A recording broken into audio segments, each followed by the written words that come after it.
Do you know where the word motivation comes from? I'll usually start my seminars by asking the audience, what would you like to get out of today? And invariably, the word motivation is on the list of answers that come back at me. The word motivation means motive for action. Motive for action, or another way of saying the same thing is, what is your reason for doing it, whatever it is? What motive for action do you have? What drives you forward? When I reflect the question back to people, everyone has their own reasons, from money to pride, ambition, a better lifestyle, to support a family, that sort of thing. So, if that's your motive for action, how do you motivate yourself? It follows that if motivation means motive for action, that what you need to do is to motivate yourself is to focus on what your motive for action or your reasons for doing it are. It's the what's in it for me. You see, the more reasons you have for doing it that you can come up with as to why you need to get on with it, the more motivated you become to get it done. Sometimes we all look for the easy way out when we want someone else to motivate us, and we say things like, I just need motivating, or I need you to motivate me, or if only I could get motivated.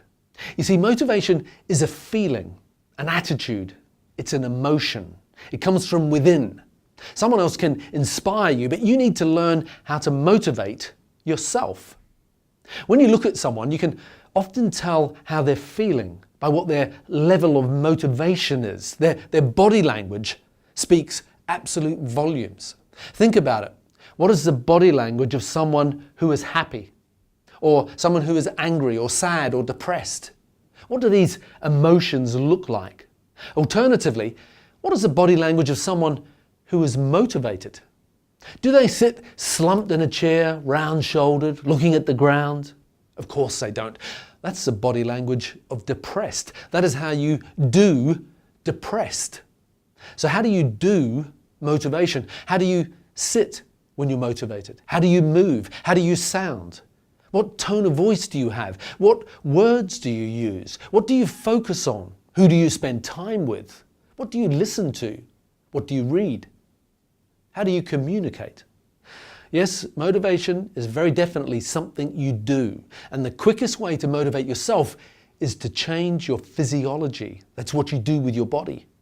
Think about it. Of course, you have been motivated before, haven't you? Right, okay, just checking. Well, what did you do with your body, your physiology? Whatever it was, do it again. Put yourself in the same physical state. Do the same things that you did with your body when you were last motivated. And guess what? You'll feel more motivated this time.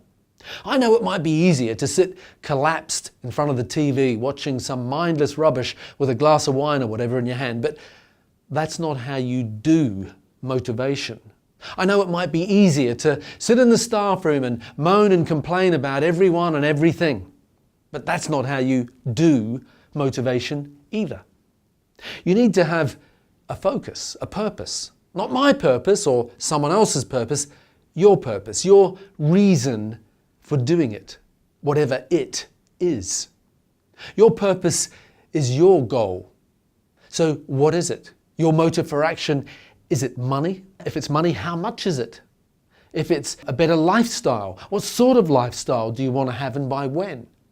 If your motive for action is ambition, what is it that you want to achieve? What position, what job, what award is it that you're aiming for?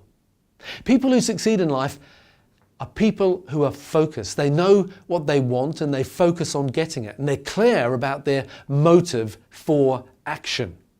People who are fuzzy in defining what they want. People who are vague in getting definition in their motive for action. They lack direction and the focus needed to succeed.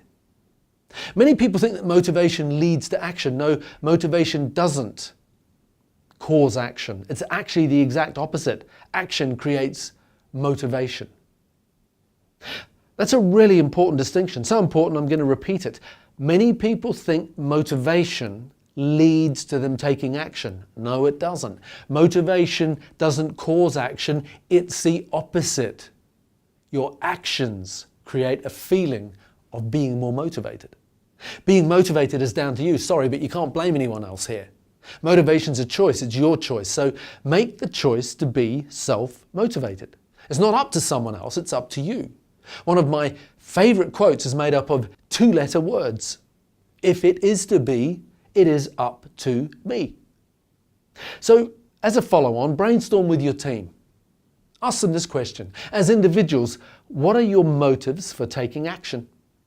As a team, what is our collective motive for action? And third and finally, how can we motivate each other?